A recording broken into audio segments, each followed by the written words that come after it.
her zaman söylüyorum. Evren bize isteklerimizi vermez, ihtiyaçlarımızı verir hemen. Bu çalışmadan haberdar olmayanların da ruhlarında bir iyileşme oluyor mu? Eğer oluyorsa sen büyücü müsün? Bana göre zaman mekan aynı anda oluyor. Hepsi burada. Bir sürü insan hayatı pahasına ebeveynlerinle, atalarıyla kalır. Neden diyeceksin? Tekrar söylüyorum. Aptal olduğundan değil. İçindeki bu sürüngen beyin milyonlarca yıldır var. Bu yüzden. Psikoloğun söyleyeceğinin alasını biliyordur. Psikiyatri uzmanının önereceğinin çok daha iyisini biliyordur. Yapılabilecekler listesini defaatle yazmıştır ama hayata geçiremiyordur. Neden? Başaramayan, başaramadığını düşünen, oradan gidemeyen çocuktur. Hiçbir şey yapamayıp eli kolu bağlı olan çocuktur. Çünkü çocuk bir evi ya da bir iş yerini terk edemez. İsterse 40 yaşında olsun. 40 yaşında olsun, O hiç olay fark etmez. karşısında cenin o. Tabii o olay karşısında cenin ya da 3 yaşında çocuk ya da 5 yaşında çocuk. Kimdir kocasının karısı? Önce merkeze kendini koyduktan sonra çocuklardan önce eşinin geldiğini hatırlayan kişidir. Çocuklardan önce eş mi gelmeli? Evet, tabii ki eş gelmeli. 2025'e girerken hepimizin dilekleri var, istekleri var. Kavanozumun içine önce tuzu koyuyorum. Üstüne bir de pirinç atıyorum. Net sonuç alabilmek için de biberiyeyi de atıyorum. Üstüne bak, günlük yağı. Sonra kapattım kavanozumu. Sonra yeşil bir mum aldım, yeşil renkli. Mumu da yaktım. Her yerine döktüm, mumu damlattım. Mühür gibi mühürledim niyetimi. Kıymetli bulduğu bir köşeye koyabilirim. Bir yıl boyunca kutu orada dursun. Efendim merhabalar, Sabaha Deniz Uzun bizimle birlikte. Onu çok sevdiğinizi biliyorum. İstedim ki yılı onunla kapatalım. Siz hoş geldiniz. Sabahcığım sen de hoş geldin. Hoş bulduk Emel. Yılın hem son günü olsun ve yeni yıla açılışı bu güzel kadına yapayım dedim. İyi yaptım mı? Davet ettiğin için çok teşekkür ederim. Bana çok iyi geldi bu cümleler. Son dönemde izlediğini biliyorum. İki çok kıymetli hanım konuğum oldu. Nihal Menzil bizi çok üzdü, çok duygulandırdı. Ama kendisi bu paylaşımdan sonra o kadar rahatladı ki hani siz bu alanda uzmanlar hep diyorsunuz travmayı tespit etmek, bununla yüzleşmek bile şifalanmanın ilk adımıdır. Devamında Bennu Gerede. Baktığın zaman birbirinden çok farklı iki kadın ama aynı şeye maruz kalmışlar. Biri babasından, diğeri eşlerinden. Şiddete gelmeden önce senin için uygunsa Anadolu, ah bu Anadolu öyle güzel deyimleri var ki nokta atışı tek bir cümleyle durumu özetliyor. Annenin kaderi kızının çeyizidir. Aile dizimi penceresinden sen bunu nasıl formülize edersin? Kesinlikle böyle. Eğer oradaki döngüyü kıramıyorsak orada devam ediyoruz, düzeni devam ettiriyoruz her zaman. Biz annemizden sevgi almak için, ilgi almak ve bakım almak için onu gözlüyoruz. Çocuklar görerek öğreniyor biliyorsun. Şimdi o annemiz ne anlatırsa anlatsın annemizin bir hayali var. Nasıl? Kendisinin gerçekleştiremedikleri.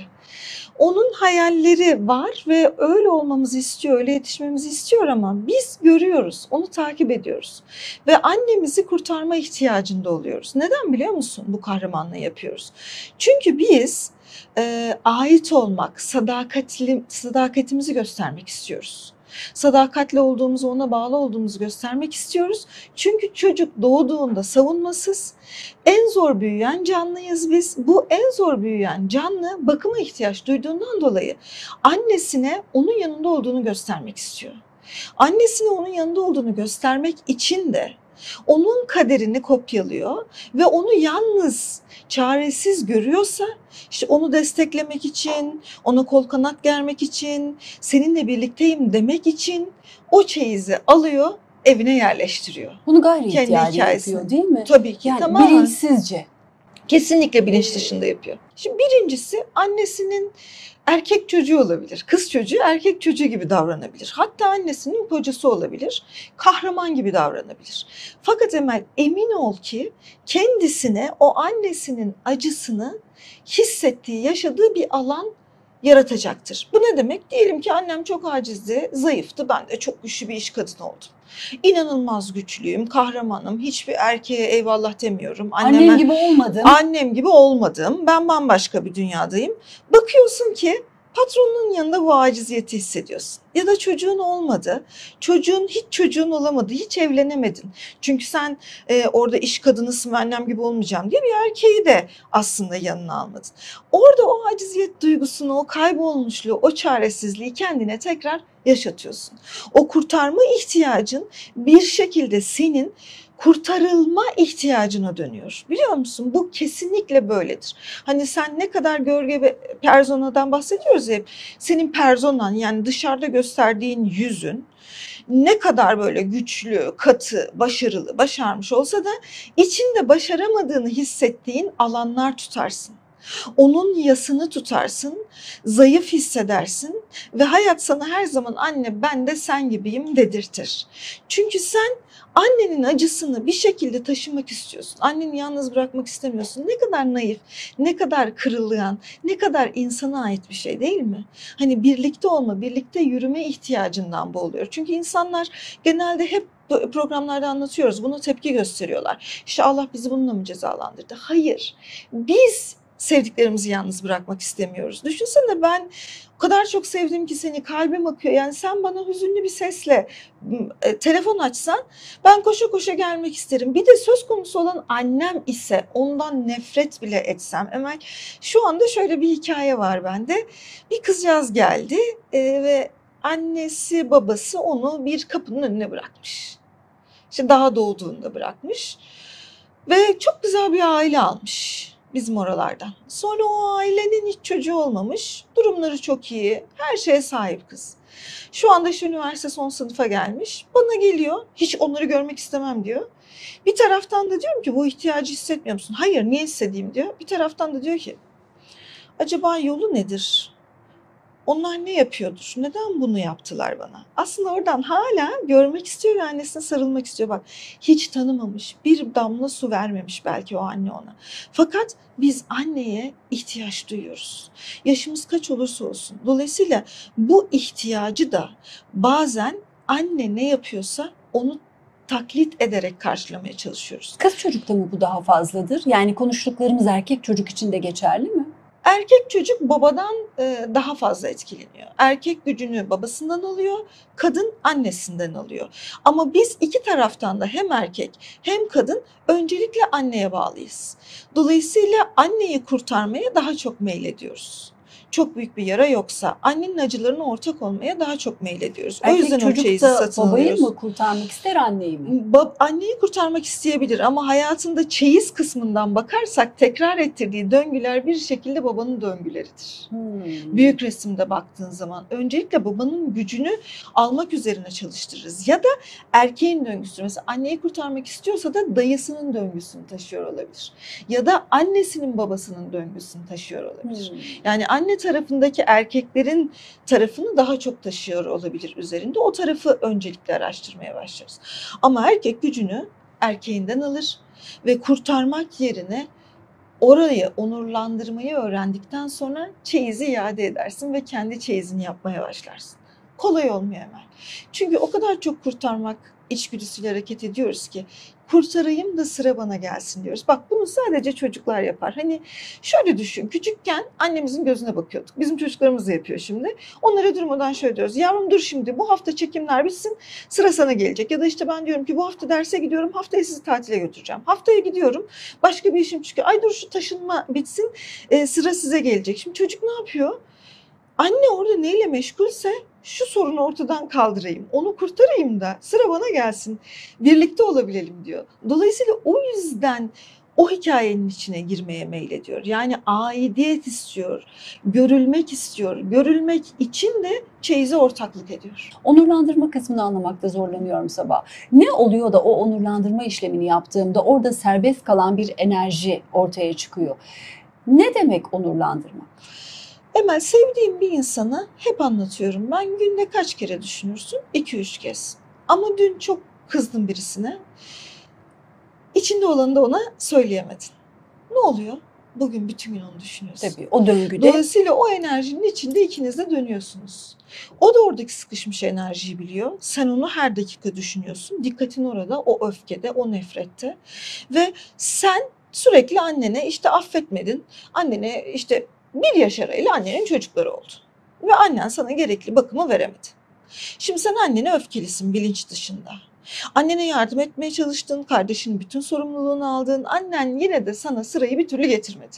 Senin o istediğin anne kız ilişkisi olmadı. Sen sürekli anlayışsız bir yerden annene öfkelisin ve bir şekilde annen kaç yaşında olursan ol o ilgiyi sana versin diye uğraşıyorsun.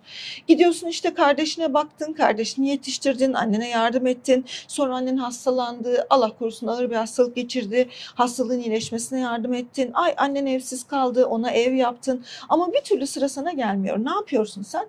Aslında sen gerçekten tamamen %100 ona yardım etmeye ihtiyacından çok ulaşma ihtiyacındasın. Ulaşamadıkça da alttan alta öfkelisin ve karşı taraf bunu hissediyor. Çünkü kadına sürekli bir yük yüklüyorsun ama onun elinden gelen bu kadar. Sürekli bir beklentidesin.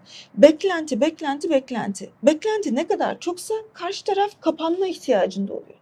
Ya da saldırıyor sana, yeter diyor, üstüme gelme. Çünkü bu kadarı var. Olsa daha fazlası o gün de verecek Temelciğim. Bir de şöyle bir olay var. Biz yetişkin olmayı öğrenmek zorundayız. Yani içimizdeki çocuk parçayla yetişkin parçayı artık ayırmak durumundayız. Bizim içimizdeki çocuk bizi çok fazla yönetiyor. Şimdi çocuk Deniz'in gerçekten birincil olarak annesine ihtiyacı vardı. Ama şu anda annem 24 saat bana meme vermeye çalışsa ister miyim? Sulu sulu bütün gün onu karnım doyar mı? Hayır, doymaz. Ama gel bunu çocuk Deniz'e anlat. Aynen. O çocuk Şimdi- Deniz sürekli bunu telafi etmeye çalışıyor. Ya da benim istediğim bütün oyuncakları önüme getirsin. İhtiyacımı karşılayacak mı? Ya da bütün gün benimle oynayacağını söylesin. 24 saat artık seninleyimdesin. Dolayısıyla biz o ihtiyacın kölesi olduk ama o yüzden de çeyizi de satın aldık ama şu andaki ihtiyaçlarımızı görmüyoruz. Gerçek ihtiyaçlarımız bunlar değil bir kere. Burada bir dolanmışlık oluyor. Benim o zamanlarımla bu zamanlarım birbirine dolandı Emel'cim ve bu dolanmışlıkla öfke arttı, beklenti arttı. Ben çocuksu hareketler yapıyorum. Geldim 45 yaşına hala çocuksu davranıyorum. Annem artık yoruldu. Ne zaman ki hikayeye aydım bak. Şimdi şeyi sevmiyorum ben. Hani ritüel vereceğim bugün ama sadece neşeyle, keyifle zaman geçirebilmek için, işte hayallerimizin gerçekleşmesine güzel bir, eğlenceli bir ortam olsun diye. Şimdi ritüeller niçin bana yetersiz geliyor? Haddim değil, herkese saygıyla bakıyorum ve ben de yapıyorum. Yapmıyor muyum? Keyifli zamanlar geçiriyorum, yapıyorum. Lakin şimdi ritüelin ötesinde mesela onurlandırma ritüel olarak yapılırsa bana göre hiçbir anlamı yok Emel'ciğim. İşte aynı senin dediğin gibi az önceki gibi çok havada. Ya beni 24 saat babam dövmüş. Aklına gelen her şeyi yapmış. İnsanlar her imkana sahip olmuş. İnsanlar burada kendisiyle çatışıyor. Çok haklısınız.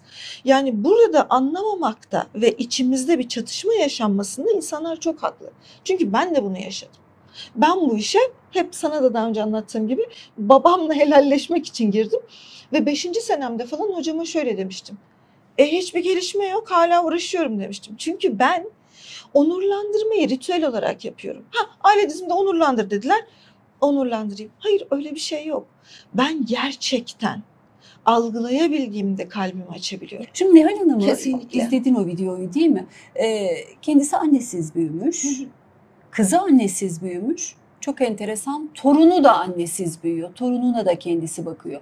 3 kuşak aynı kaderi yaşıyor. Bunun örneklerini çoğaltabilirim. Hepimizin etrafında vardır. İşte anneanne, anne, kız. Üçü de aynı kaderi yaşıyor. Varlık ya da yokluk, şiddet ya da başka türlü. Ama aynı kader. Epigenetik bunu araştırdı Emel'cim. Anneme hamileyken karnındaki bütün bilgileri benim taşıdığımı epigenetik araştırdı ve buldu. Öncelikle düşün. Anneannemin karnındayken anneannem ne yaşamışsa ben bunların hepsini biliyorum. Benim DNA'mda var. Bak bu bilgiler herkeste var. Şimdi en çok şu soru da geliyor. Senin sorduğunla beraber söyleyeyim. Neden birileri yaşıyor da birileri yaşamıyor diye. Ben ne kadar nereden ilgi almak istiyorsam o taraftaki acıya daha çok tutunuyorum. Ve bu döngüde bu hasret, bu tamamlanma ihtiyacı, içimdeki savaşçı hikayeyi devam ettiriyorsa, onurlandırıp, gerçeği algılayıp kesmiyorsa hikaye devam eder. Her zaman söylüyorum, evren bize isteklerimizi vermez, ihtiyaçlarımızı verir hemen. Dolayısıyla şöyle bir şey var, böyle bir durumda kadere isyan oluyor örneğin bir tanesi. Ya da kaderi çözmek istiyorsun. Ya da çok korkuyorsun. Annem gitmesin ya Rabbim, yani ben annemi tutmak istiyorum. Neden bu bizim başımıza geliyor diyorsun. Şimdi her neden sorusu başımıza beladır Emel. Bak, o kadar ikramlarla dolu ki Rabbim. Diyor ki yavrum, sen okumak istiyorsun herhalde bu hayatta. İlim sahibi olmak istiyorsun. Neden diye sordun. Ben sana nedeni göstermek için bir hikaye daha getireyim. Çünkü ruhun canı acımaz. Ruh Rabbinle birdir. Bizim canımız acır, zihnimizin canı acır. Sen öfkelisindir. Ben bu işi çözeceğim. Babam annemi öldürdü dersin. Bende de böyle bir vakka var, biliyor musun? 3 nesildir cinayete kurban gidiyor kadınlar. 3 nesildir. Kadınlar eşlerinden öldürülüyorlar, cinayete kurban gidiyorlar. Şimdi burada ne oluyor? İster istemez bu problemi çözmeye çalışıyor kişi. Erkeklerden nefret ediyor. Orada bir hesabı kapatmaya çalışıyor. Şiddet var, öfke var, ben yapacağım var, benim başıma gelmeyecek. Üçüncü Neden kuşak mı geldi sana var? geldi? Evet, 3. kuşak bana geldi. 4. Ee, kuşak bana geldi. Dördüncü Evet. kuşak. Üste 3 kuşak kadın Evet. Cinayete kurban cinayete gitmiş kurban eşinden. gitmiş. Ne çıktı? O kısma daha çalışmadım. Daha çalışmadım. Bakacağım, ben de çok merak ediyorum. Ama burada ne çıkmasından öte ne var biliyor musun Emel? İşte hani nedenden öte. Şimdi nasıl? Hep söylüyorum. Şimdi nasıl? Bir sonraki adımımız nasıl? Biz bu hikayeyi kapatamayız. Orada büyük bir yara var. Karşılıklı faille kurbanın bir hikayesi var. Bak, burası o kadar önemli ki biz maalesef bazen böyle öğrenmeyi seçiyoruz. Çok ağır, çok sıkıntılı. Ama birileri vakti zamanında böyle bir şey yaşamış. İki tarafta Rabbin nezdinde bir şey öğrenmiş. Kurbanda, failde bir şey öğrenmiş. Ya da bir şey öğrenememiş. Kendi hayat yolunda, derslerinin içinde. Şimdi burada onurlandırmak nedir biliyor musun Emel? Hikayeye saygıyla bakmak ve o hikayeye dahil olmadığını idrak edebilmektir. Burada aile dizimi şunu söyler, yani bizim bir şekilde aidiyet, denge, düzen der. Bir denge var, bir düzen var der. Bir de hiyerarşik sıralama var der. Yani sonuçta doğa senden büyüktür, Rabbin senden daha büyüktür. Sen de çocuk olansın. Şimdi doğayla savaşıyorsun. Bak, bir tane hikaye anlatacağım sana. Yeni oldu bu, çok etkilendim. Ailede bir sürü hırsızlık olayı var Emel'ciğim, bak. Bir şekilde yurt dışına gitmişler, hırsızlık yapmışlar. İşte dede hırsızlık yapmış, kumarhane açmış, büyük para vurmaya çalışıyorlar. Şimdi benim hayatımda nasıl bir şey var biliyor musun? Bu hikayeye baktığımda bu kafa yapısına gelmek benim için hiç kolay olmadı. Ama geldiğimde hani gerçek mutluluk nedir diye sorduklarında bence budur diyorum. Çok keyifli bir alana döndü. Şimdi hikayenin dibine baktığım zaman Emel, çok büyük bir deprem olmuş. Devlet kurtaramamış. 2-3 nesil önce yok olmuşlar. Kalanlar bütün o topluluğu kurtarmaya çalışıyorlar hala. Çünkü gücümüz yetmedi. Biz eğer yerleşik olsaydık, iyi paramız olsaydı, kurtarabilme gücümüz olsaydı kurtarırdık diyor. Halbuki burada doğaya da, büyük sistemlere de, buna devlet mi dersin, hükümet mi dersin, işte valilik mi dersin, haddimize değil yani, hiyerarşik düzendeki sistemlere de saygısızlık var, bilinç dışından, bilerek değil. Ne diyoruz? Keşke ben de olsaydı hepsini kurtarsaydım diyoruz. Şimdi ne yapıyoruz biliyor musun? Haddimizi aşıyoruz, onurlandırmıyoruz. Onlardan daha büyük bir yere gelip diyoruz ki çok para kazanacağım, gerekirse hırsızlık yapacağım. Hayat bana acımadı, ben onlara sağlam sağlam evler yapacağım. O dönemin acısını iyileştirmeye çalışırken ben hırsız dahi oluyorum. Şimdi ben de bakıyorum ki, diyorum ki bu hikayeyi olduğu haliyle kabul edebilirsen, saygı duyarsan, o güne yapabilecek hiçbir şeyin olmadığını, hayatın bazı düzenleri olduğunu görürsen ve orada nefes alıp durursan, onların hikayelerine ve ruhlarına saygıyla bakıp bu dönemde güzel şeyler yaparsan, onlar zaten huzuru o zaman bulacaklardır. Peki onlar bu aile dizimi çalışması yapılırken o kaybettiğimiz, bugün aramızda olmayanlar ya da aramızda olsa bile o ortamda olmayanlar, bu çalışmadan haberdar olmayanların da ruhlarında bir iyileşme oluyor mu? Eğer oluyorsa sen büyücü müsün? Ben bunu geçen gün Tesla'nın yazısını okudum. Bilimsel olarak bulacaklarına inanıyorum. Ama şimdi hani bu kadarını çok anlatmak istemem. Deli damgası da yemek istemem, açık söyleyeyim sana, ama bana göre zaman mekan aynı anda oluyor. Hepsi burada. Sadece burada. Yani bana göre düzen tek bir andan ibaret. Geçmiş, gelecek kavramı yok. Çoğu zaman olmuştur sende de. Bir şeyi yaşamış gibi hissedersin. Bir şeyi biliyor gibi. Nihal Hanım'ın programını gördüğümde bütün samimiyetimle söylüyorum. Ben o hikayeyi biliyor gibiydim ve hiçbir şekilde bilmiyorum da tanımıyorum da. Aslında neden biliyor musun? Andadır her şey. Dolayısıyla ruhlar ölmez. Ruhlar ölmez. Bir şekilde hani sizi ölüp ölüp dirileceğiz diyor Rabbim. Hani onlar ışık olarak Yaradan'ın yanındalar. Bence enerji yok olmuyor. Mesela sesin yok olmadığını da bilim adamları söylüyorlar. Dolayısıyla hiçbir şey hiçbir yerde yok olmuyor. Varlar. Ama bana göre hani o ruh onu her şekilde ruh çünkü sonsuzluğa yol alıyor. Biz bedenli varlıklarız. Yani şey gibi düşün örnek olarak biz diş macunu tüpünün içine girmiş sıkışmış ruhlarız. Ne kadar sıkıştığımızı düşün. Sıkışıkız. Ruh o kadar sonsuz varlığın bir parçası.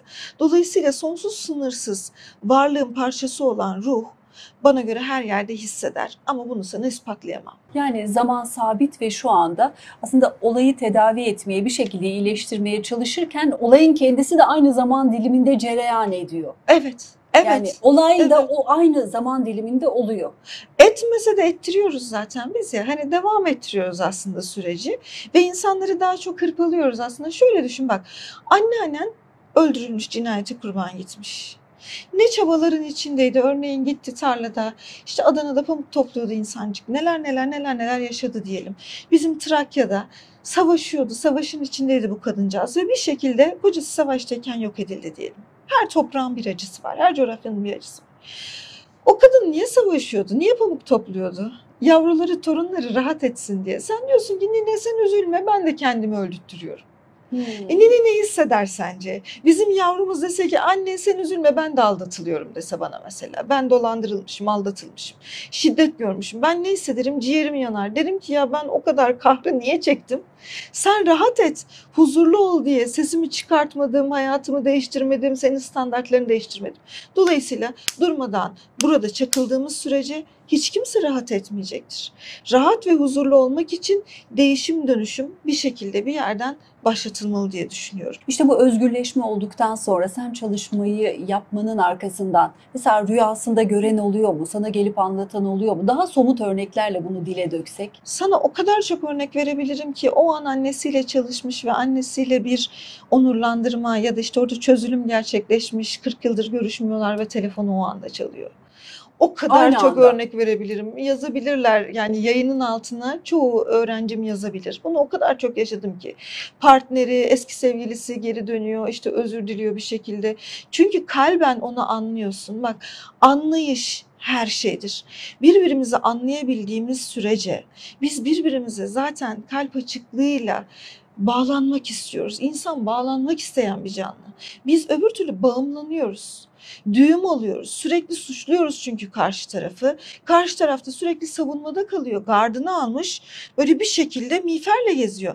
Sen o gardı indirtiyorsun. Kalbim sana açık ve senin de vardır bir bildiğin. Ya da yapamadıysan vardır bir sebep diyorsun. Bunu birine söylediğinde, anlaşıldığını hissettiğinde insanlar hikayesini anlatmaya başlamıyor mu? Bu kadar çalışma yaptığın insan var. Onlardan etkilenip senin deneyimlerin değişiyor mu? Etkisinde kalıp ne bileyim rüyanda gördüğün oluyor mu? Çok. Çok daha geçen gün deprem gördüm gece rüyamda. 2-3 gün önce oldu. Gece rüyamda deprem görüyorum ve İstanbul'da depremde yer arıyorum kendime. Şurada mı yatsam, burada mı yatsam, şurada mı yatsam bir yer buluyorum. Sonra o gün işte tam o dizimi gördüm. Hani çok büyük deprem olmuş, yok olmuşlar. O hikayeyi gördüm. O saatte onu yaparken istersen bakabilirsin internetten. Avcılar'da 4.2 deprem oldu. Geçen yayında kocasının karısı olan Evet. hanımları konuşmuştuk. Annen Evet. kocasının karısı bir hanım mıydı? Hayır, çocukların annesi. Çocukların. Çocukların annesi. Kimdir kocasının karısı? Kocasıyla birlikte olmaya özen gösteren, önce merkeze kendini koyduktan sonra çocuklardan önce eşinin geldiğini hatırlayan kişidir. Çocuklardan önce eş mi gelmeli? Evet, tabii ki eş gelmeli. Çünkü eşle birlikte bakacaklarsa önceliği ona vermeli. Ortaklık edecekleri kişi, gücü alabileceği kişi o evde eşi, çocukları değil. Çocuklar küçük. Bak işte burada da anneler ne yapsın dediğin yerde bu önemli. Sen eşi ekarte edersen küçücük yavrudan sana yardım etmesini beklersin. Sana yardım edebilecek kişi yetişkin eşindir. Gücü paylaşabileceğiniz, omuz omuza verebileceğiniz, omuzuna yaslanabileceğin kişi senin eşindir, partnerindir. Erkekler hizmet etmeyi, vermeyi severler sen alan açarsan. Toplumda hiyerarşi daha farklı tabii. Önce çocuklar kadın için, sonra eş. Evet. Bizim Annelik toplumumuzda böyle. sıralamayı böyle yapıyor ve alkışı bunun üzerinden veriyor. Değil mi? Evet. Bu çocukları ihmal etmek demek değildir Emel'ciğim. Daha çok beslemek demektir. Bir çocuğa verebileceğiniz en büyük armağan sağlıklı ilişkiler yaşamaktır. Şimdi burada diyeceğiz ki kocam bana neler yaptı. Şimdi ben buna nasıl iyi davranayım? Birçok kadın çok haklı. Bak bundan bahsetmiyorum.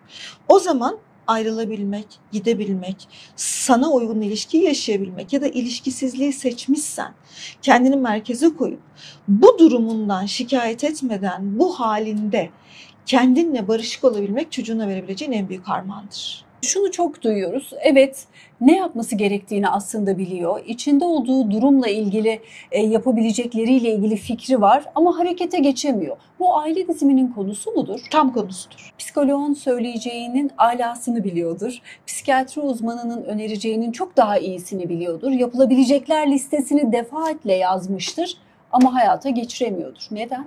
Çünkü seninle daha önce de konuştuk. Burasıyla biliyor. Burası çok zeki, çok akıllı. Korteksiyle biliyor.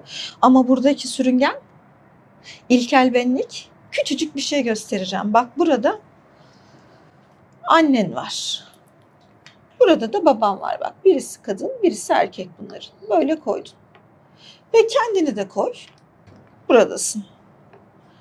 Şimdi buraya baktığında, kalbini dinlediğinde kime yakın hissediyorsun? Şimdi bu anlattığın sorunun cevabı için basit bir şey yaptıracağım. 2 dakikada bakabilirler buna.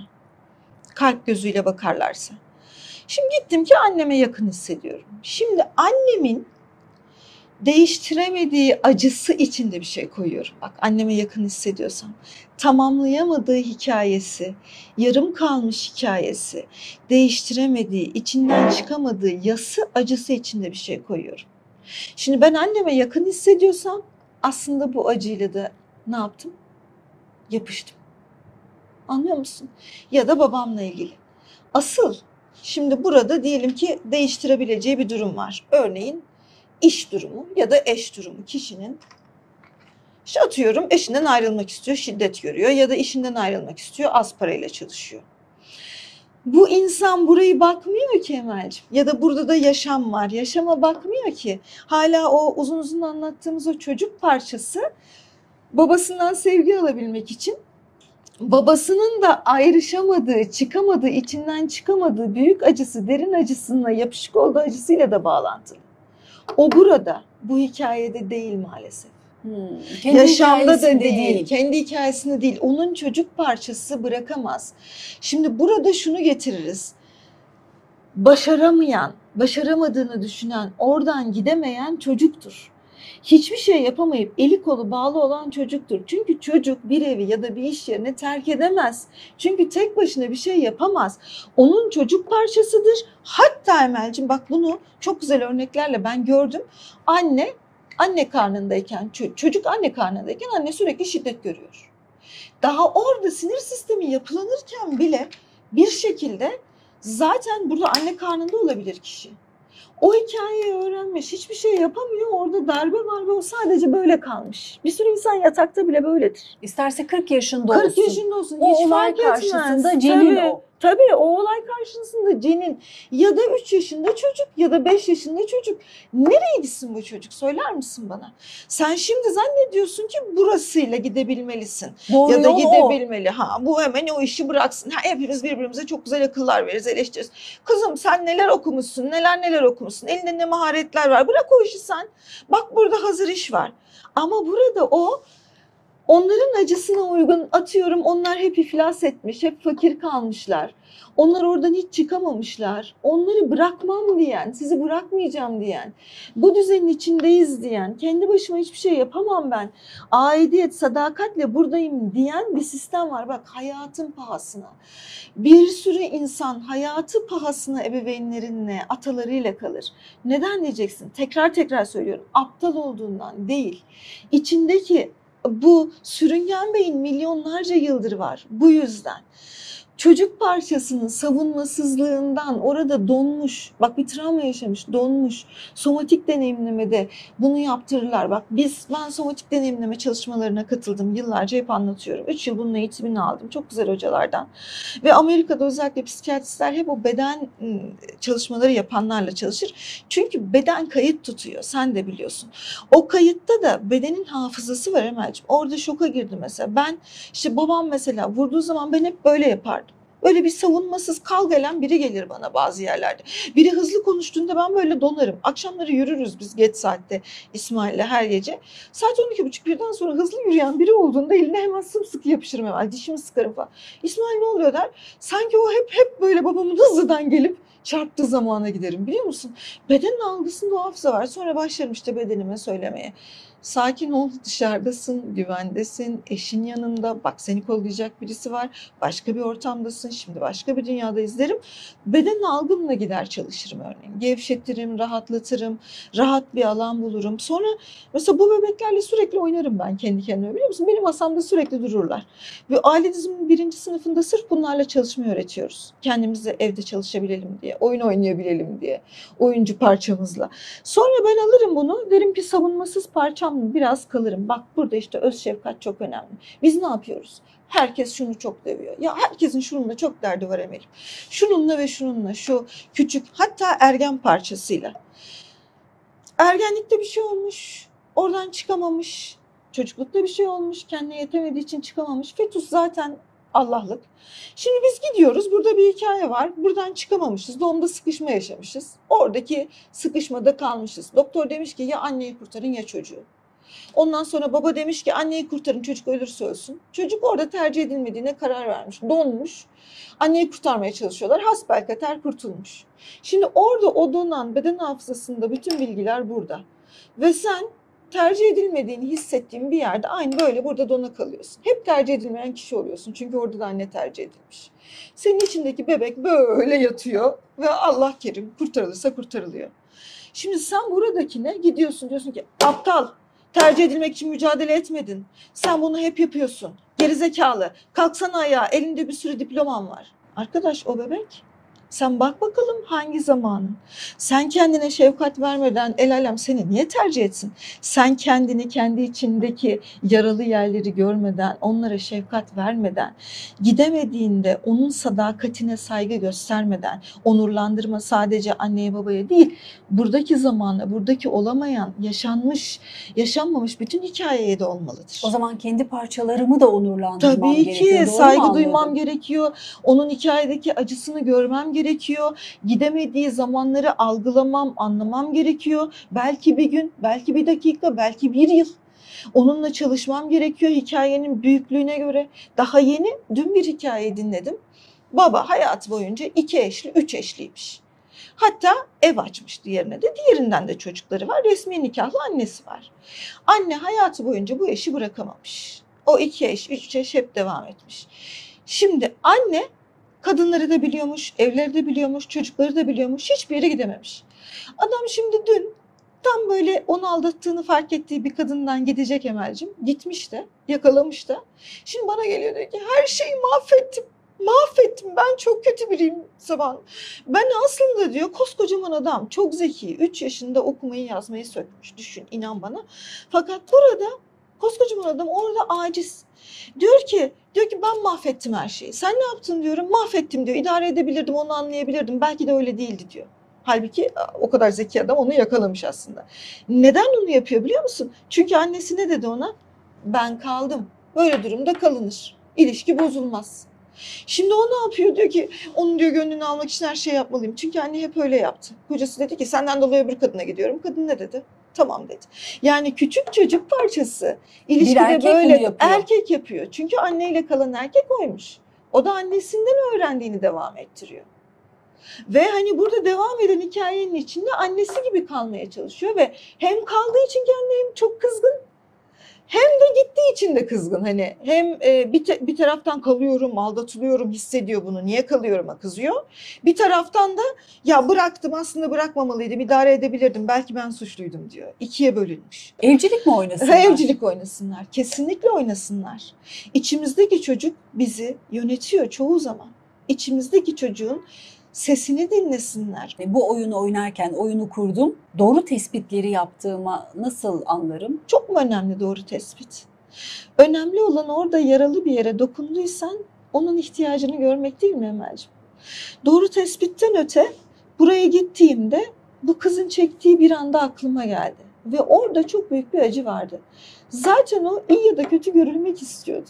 En fazla tam noktaya gidememişsindir. Ama yine de yaralı bir yere gitmişsindir. Ve onu gördün. Onu görüldüğü için zaten mutludur o. O da görülmüştür. Abartmadan, dramatize etmeden, kurban rolünde orada kaybolmadan, hikayeye bakıp onun hayatta kaldığını görmüş olman önemli. O parçaların bence hani illa dakikası, saniyesi bu. Sen doğru tespite girersen onun sonu gelmiyor. Neden biliyor musun Emel'ciğim? Şimdi burada dayak yerken gidememiş, hiçbir şey yapamamış çocuk var. Orayı bir gidiyorsun ki doğru tespite girersek annede de var, anneannede de var. O doğru tespit hiç bitmez.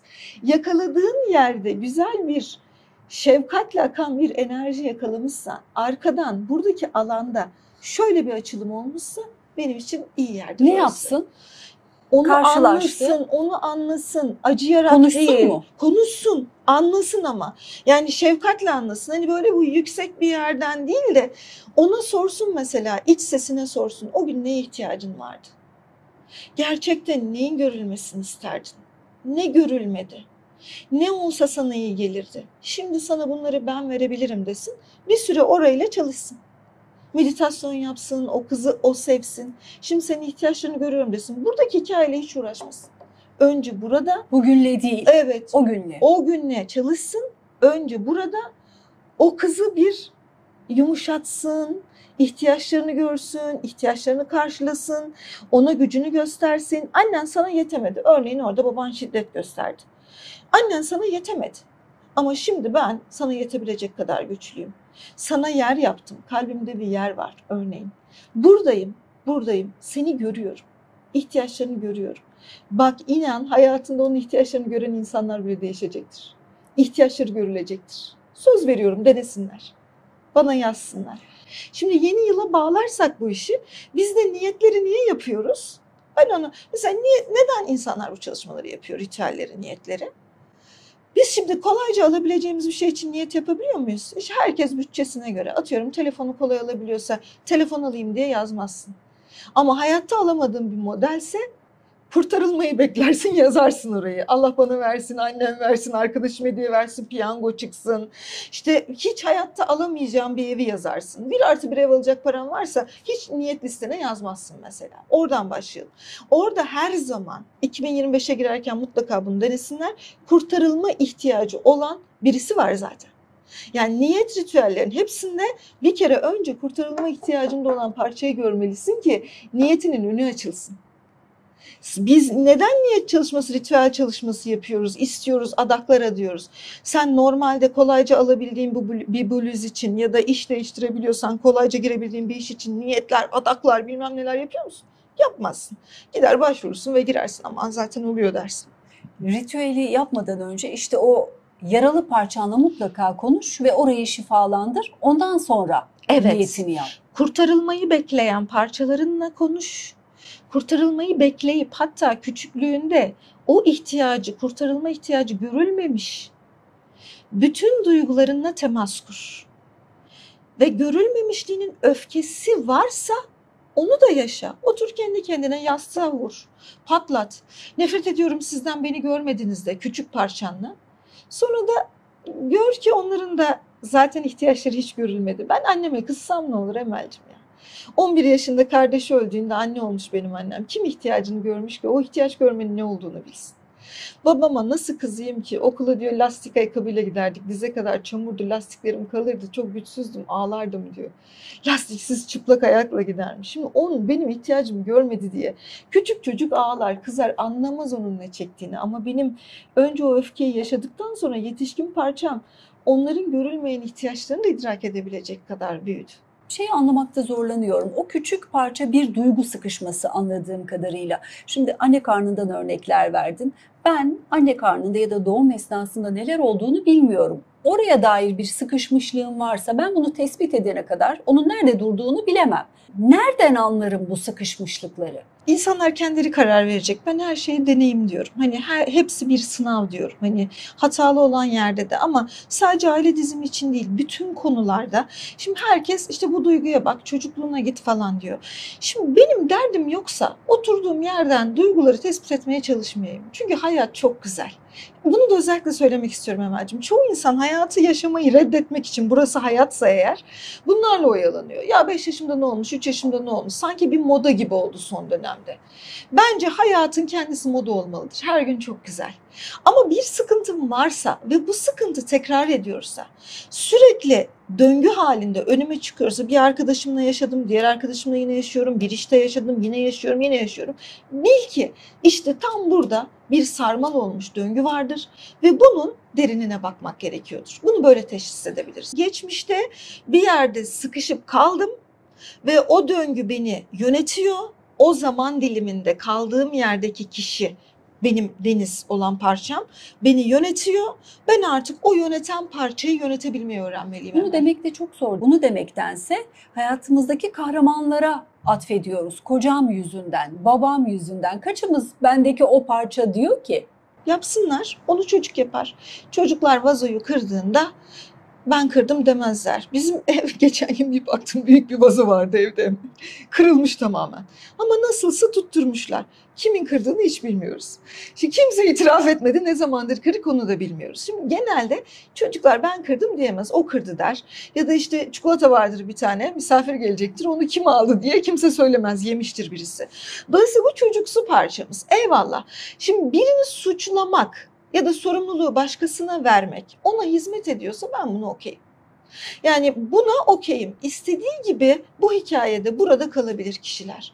Çünkü hayatlarına saygı duyarız. Lakin şimdi onu boşadın, öbürüne de gittin. Bitmiyor ki sınav. Tamam, suçladın. Eğer bittiyse sorunun, eyvallah. Sorun bu şekilde kapanıyorsa da eyvallah. Ama paket devam ediyor. Şimdi sen birinde görmezden geliyorsun, eşinde. Komşu seni oradan tetikliyor. Komşu da görmezden geliyorsun, trafiğe çıkıyorsun, o tetikliyor. Çocuğun? Çocuğun tetikliyor. En çok çocukları en büyük öğretmenlerimizdir. Çocuklar tetikliyor. Ne oluyor biliyor musun Anacığım? Şunu söyleyeyim. Mesela kız çocuklarında çocukların hangi dönemde ne yaşıyorlarsa, dış dünyadan çok ciddi, çok önemli bir sorunla karşılaşmamışsak, çocuklar duygu durumunda değişiklik yaşıyorsa, o dönemimize kendimizle de bakmalıyız. Atıyorum 14 yaşında kızım bir bunalıma girdi ama ortada hiçbir şey yok. Ben kendi 13-14 yaşımı da incelemeliyim. Çünkü çocuktan da yine senin dediğin gibi bunu gözlemliyorum. Yani o paket önüme her şekilde çıkıyor. Şimdi bu paketi alır bakarım içine, ne vardı der, hikayenin içinden geçerim ya da geçmem, oradan kaçar öbürüne giderim, oradan kaçar öbürüne giderim, oradan kaçar öbürüne giderim. Bunların hepsi saygı duyulacak şeyler. Yeter ki şifalandırsın seni. Yeter ki kendini iyi hissetsinler, etrafa zarar vermesin insanlar. Gerisi bana göre onların seçimleri. Biz karışamayız burada. 2025'e girerken hepimizin dilekleri var, istekleri var. Bunu yaptı. Çay bardaklarıyla bunu yaptınız. Bundan sonraki adımda senin uyguladığın, hem böyle eğlence olsun diye soruyorum, hem de şimdi turuncu cüzdan çok moda. Mağazalarda görüyorum, turuncu cüzdan satılıyor. Onun haricinde senin dileklerini bildirirken yetkili merciye kullandığın dil var mı? Sana yine bunlardan göstereyim. Çok basit bir şey, 2 tane. Bir tanesi, artık neyi kapatmak istiyorum? Bu kurtarılmayı bekleyen parçamdan bir şekilde çıktım, ayrıştım. Artık ben neleri kapatmak istiyorum hayatımda? Hangi hikayeleri, hangi başaramamışlıkları kapatmak istiyorum? Onun için, kapatmak istediklerim için bir şey koyuyorum ben. Şimdi artık yeşermesini, büyümesini istediğim şeyler için de bir şey koyuyorum. Ve sonra bunlar neyse, bunların büyümesi. Onları alıyorum bir kağıt. İncecik bir kağıda böyle uzunlamasına yazıyorum. Ne istiyorsam kısa kısa yazıyorum işte. Ama bunların duygu durumunu yazıyorum Emel'ciğim. Bu nedir biliyor musun? Örneğin araba aldığında hangi duyguda olacaksın? Huzur. Atıyorum işte evlendiğinde hangi duyguda olacaksın? Güven. Diyorum ki kendime, şimdi evlilik istiyorum. güven duygusunu da istiyorum. Çünkü duyguyu da yazmalıyım. Biz duygularla yaratım yapıyoruz. Hislerle yaşıyoruz, az önce senin de söylediğin gibi. Yani kötü manada da iyi manada da. Dolayısıyla ne istiyorsam. İşte işimin büyümesini istiyorum. Neden istiyorum? İşte kariyerli biri olmak istiyorum. Saygınlık duygusunun artmasını istiyorum. Kağıda bunu yazdım. Para istiyorum. Para istiyorum. Neşe, çok gezeceğim.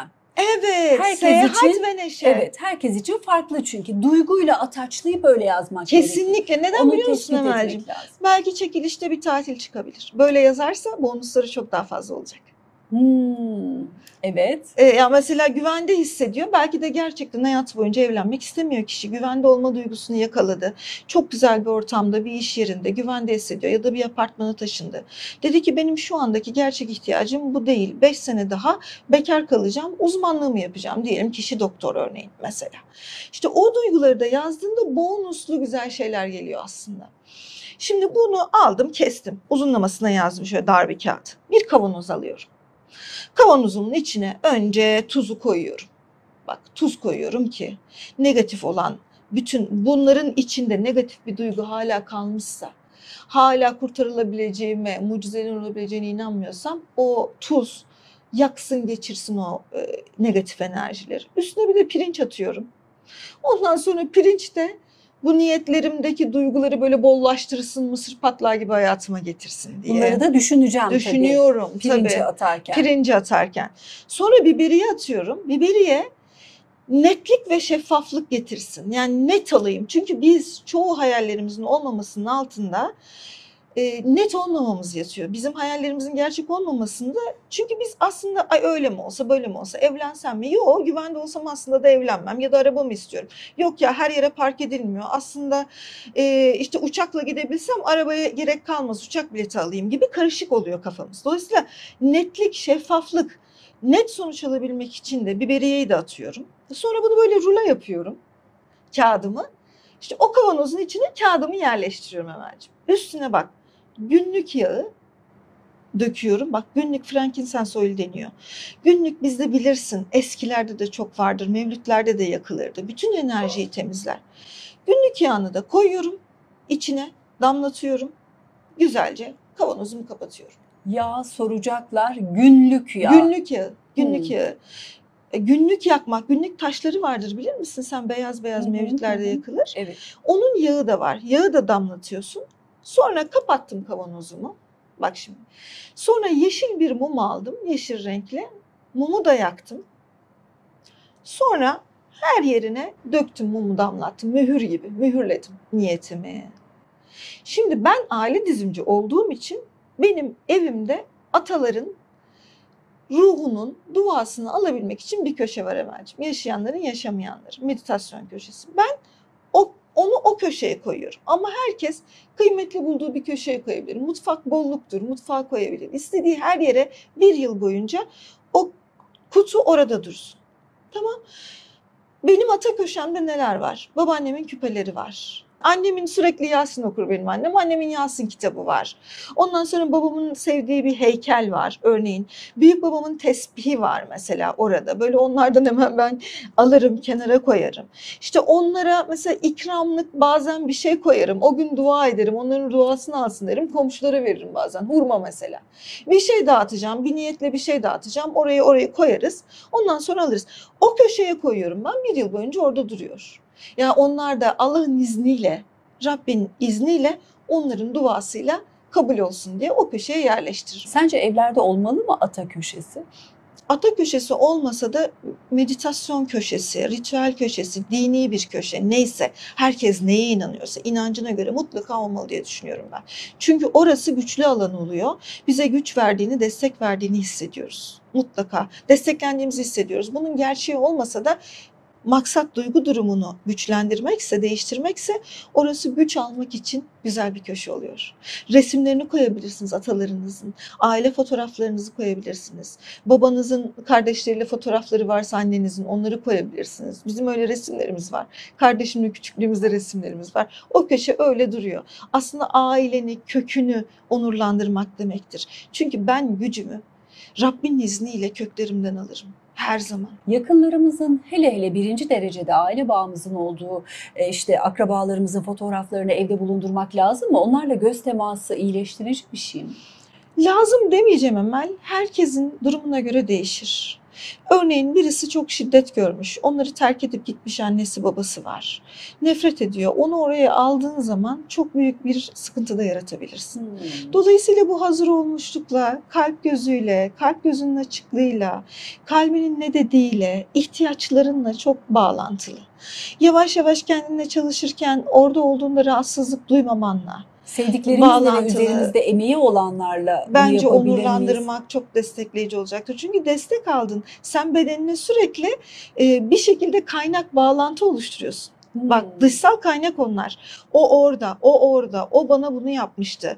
Bedeninin, beyninin hafızası durmadan çalışıyor. Onlardan aldığın desteği. Mesela hani az önce konuşmuştuk, bir şeyin içinden çıkamıyorsun. Hayatında bir şeyin içinden çıkamadığında seni destekleyen birinin bir şeyini koy o köşeye, bir objesini koy ya da bir fotoğrafını. Sürekli desteklenmiş hissedeceksin ve sürekli beynine şöyle bir mesaj gidecek. Evet, yapmıştık bunu. Evet, yapmıştık. Hayat beni desteklemişti. Hayat beni desteklemişti. Yani sen beynine bir tane çalışma mekanizması oluşturuyorsun aslında. Çok teşekkür ediyorum. Yine şaşkınlıktan şaşkınlığa sürüklendiğimiz bir yayın. Kırmızı ceketin çok hoş. Çok özenli giyinmişsin. Ayrıca çok teşekkür ediyorum. Senin için. Çok teşekkür Bu ederim. program için. Efendim, yorumlarınızı bekliyoruz.